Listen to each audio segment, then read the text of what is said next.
Tēnā koutou, tēnā koutou, tēnā koutou katoa. My name's Lynda Carroll, and thank you for giving me 5 minutes to say hello and let you know who I am. So I was born in Upper Hutt and grew up in Karori and went to Victoria University. So I haven't moved too far from home. I've lived here all my life apart from 7 years where I was overseas in Australia and up in Auckland.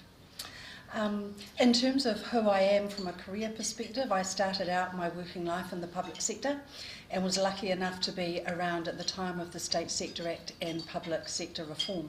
And that gave me lots of opportunities that I don't think I would have otherwise had, from establishing a Crown entity, doing reviews of major organisations, and then giving myself the opportunity to work as a consultant in the space of change.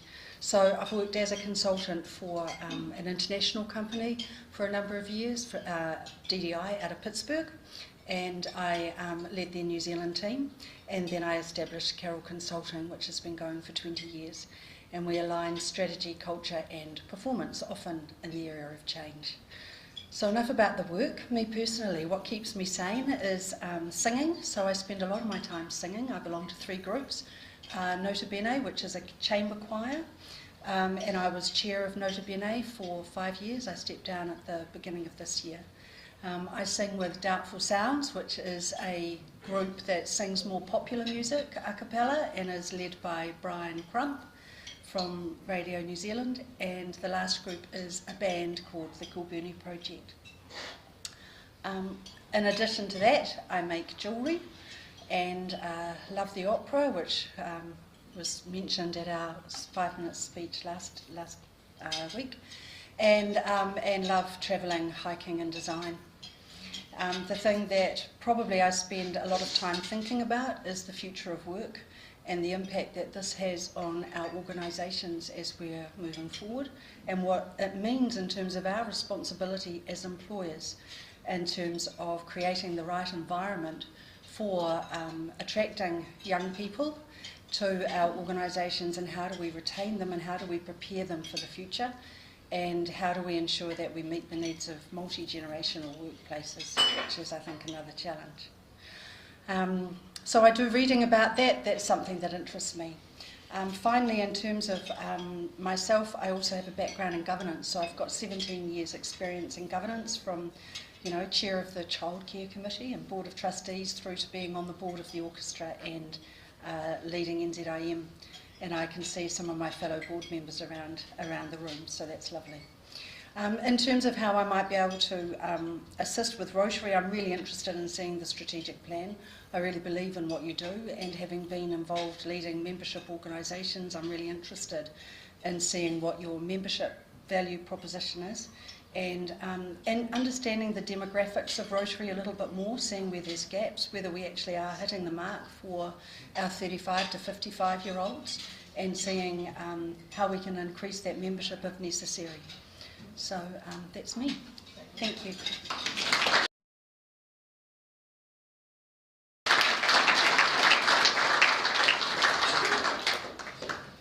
Well, no pressure there. It's our plan. Okay, so we've changed the order a wee bit to give a little bit of time. It was very nice that we kept under time there, but I know that our next speaker likes to use all of his time and a bit more. And so that's why I changed the order around a bit. But it was also a strategic move, because this is a strategic planning session. And the more wine Stuart can get into you, the happier you're going to be with the strategic plan and willing to step forward and fill the role. So Stuart, the floor is yours. Thank you.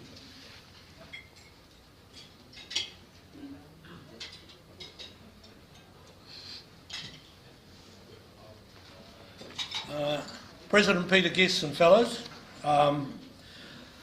we'll get stuck straight into it. On your table is a yellow form, and there's also a smaller yellow sheet of paper if you need to take it away.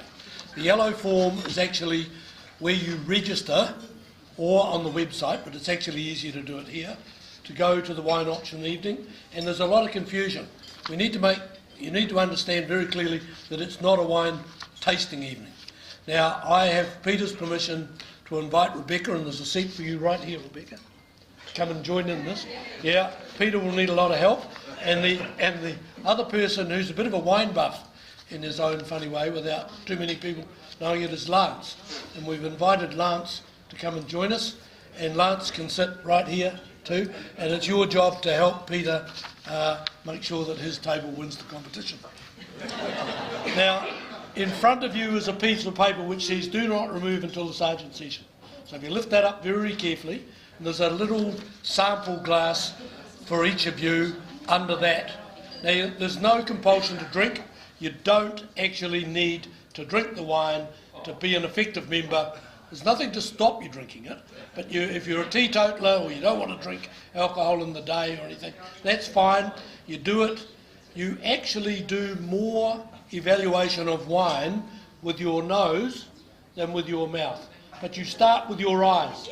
So have a little look at it. You really have to decide whether it's red or white, and then when you've made that momentous decision, you then sort of try and grade whatever it is you think.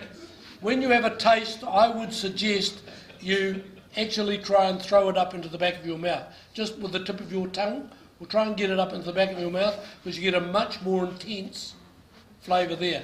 Now, has everybody got one? There are a few spare ones around. Just you've got 8. Oh, aren't you lucky? I thought it was because you hadn't had a shower this morning. Now, I'll go through this thing. I mean, it's probably quickest, and I've got the message, if we just read through this, because you need to cover it all. What is it? What is it not? It's not a wine tasting, although tasting, of course, is part of it. What is it? It's a little sampler of what is involved in a wine options competition. It has only one wine, but there will be 9 or so on the evening. It is a competition to identify the answers to questions about wine, and if you don't know the answers, to hazard a guess as to the correct answer from 4 options. One of those options is right, 3 of those options are wrong. It is educational, and you'll be well rewarded if you have taken notice of the lessons on wine appreciation which have been delivered at the lunches over the last few weeks. Not just today, but for the rest of your life. Okay?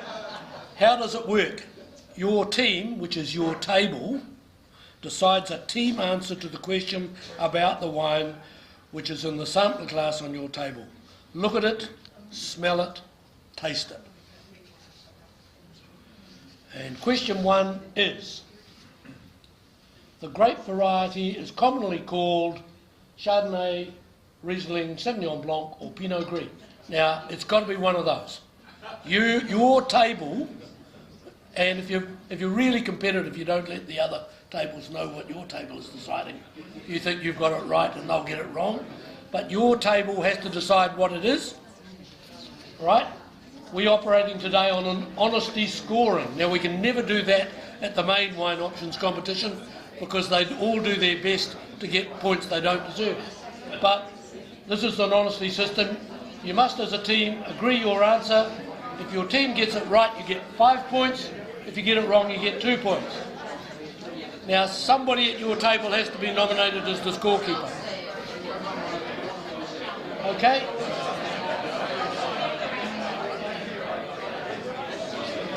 Okay, folks, we have to keep moving. So you're the one who's taking the time now, not me. Okay, has every team decided its answer? Yeah, any no's? Okay, well, the correct answer is, of course, Chardonnay. Now, don't forget, give yourself 5 points or 2 points as appropriate. Right, now the sunshine box bit. Listen carefully, please. Listen carefully, all right? If your team answer is wrong, and all the members pay into the sunshine box. All right, can I hear the clinks? All right? So everybody had it right, I take it. If you had the right answer, but your team out-voted you for the wrong answer, then all the others in your team pay again, but you don't. Okay? If you were wrong and the members in your team outvoted you and talked you into the right answer, then you really should pay. Okay? Now, everyone pays somewhere along that, unless, of course, you were right and your team was right, in which case you get off scot-free. Now, on the night, Grant Urridge is the sergeant, and he goes around dealing with the troublemakers. And he's helping out today by topping up your glasses if you need it, but there isn't much more, so don't all expect to get a second one. Okay? So we've all done on question 1. You get off scot-free if your team was right and you were right. Otherwise, you've got to pay. Okay, all done, ready for question 2. Now, this wine comes from Germany, from France, from Australia, or from New Zealand. You decide your team answer.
Okay, folks, have you all got your team answer?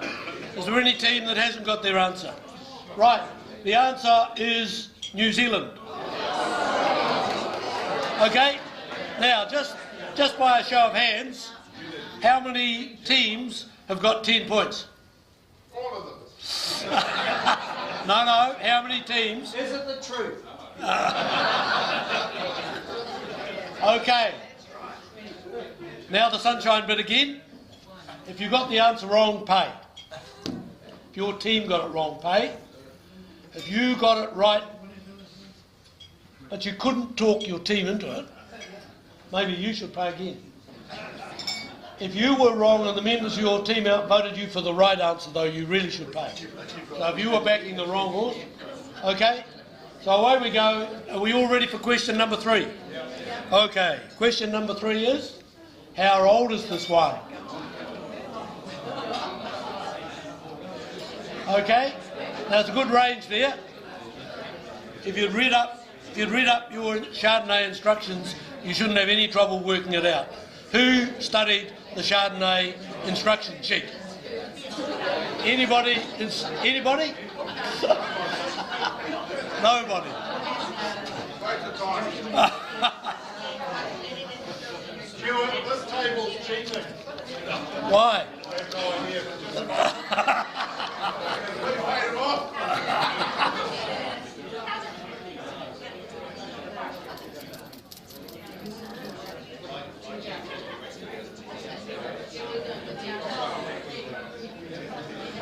Okay.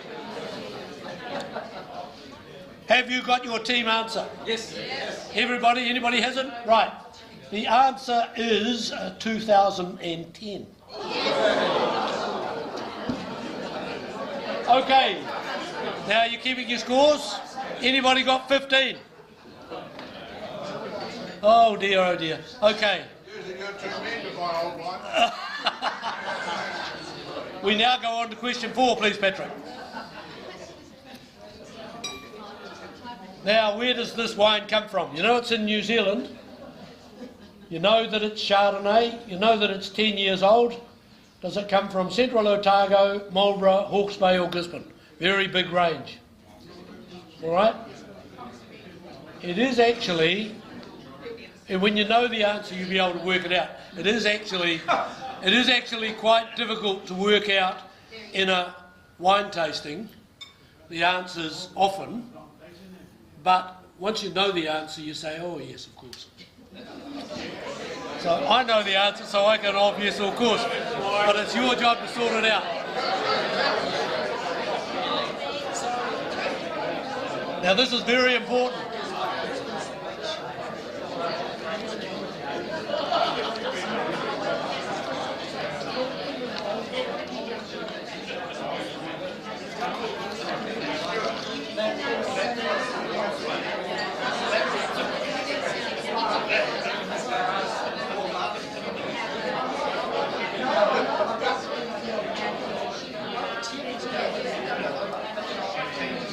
Our past district governor, all on his own, on the corner table, has only managed to drink 6 of his samplers. So there's 2 spare ones over here if anybody wants one.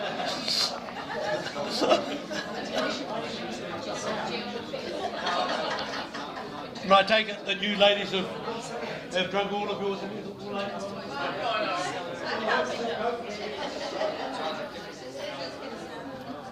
Okay, are you ready for the answer? Okay, the answer, of course, is Central Otago. Did anybody get it right? Well, I thought our Frenchman might get that right. It is a very traditional area. Pinot Noir and Chardonnay grow well in the same climate.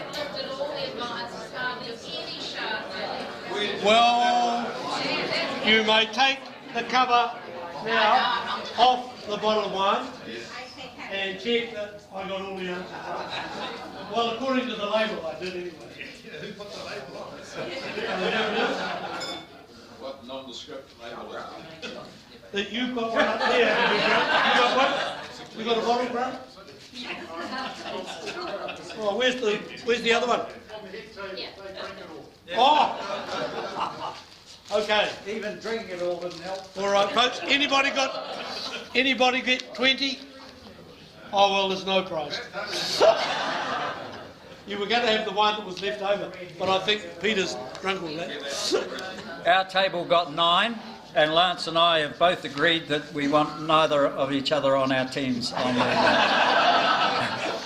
Okay. Can we just find out who got the highest? Okay. Anybody get 15?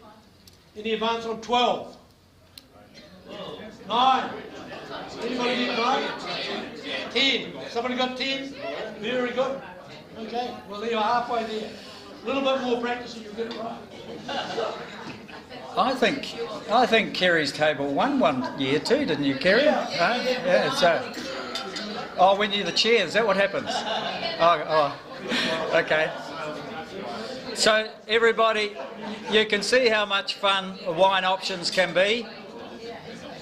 You don't have to have Rotary members on your table. You can bring your neighbours, your friends, your work colleagues, anybody that knows their wine or would just enjoy a fun night out. It's basically a fun night out based around a quiz. So enrol, come along, have a good time. And just before we break for the break, I just have to confirm that Stuart did take 12 minutes for his 5 minutes, so that was good. So we're breaking. I'll ring the bell when we come back for strategy. Thank you.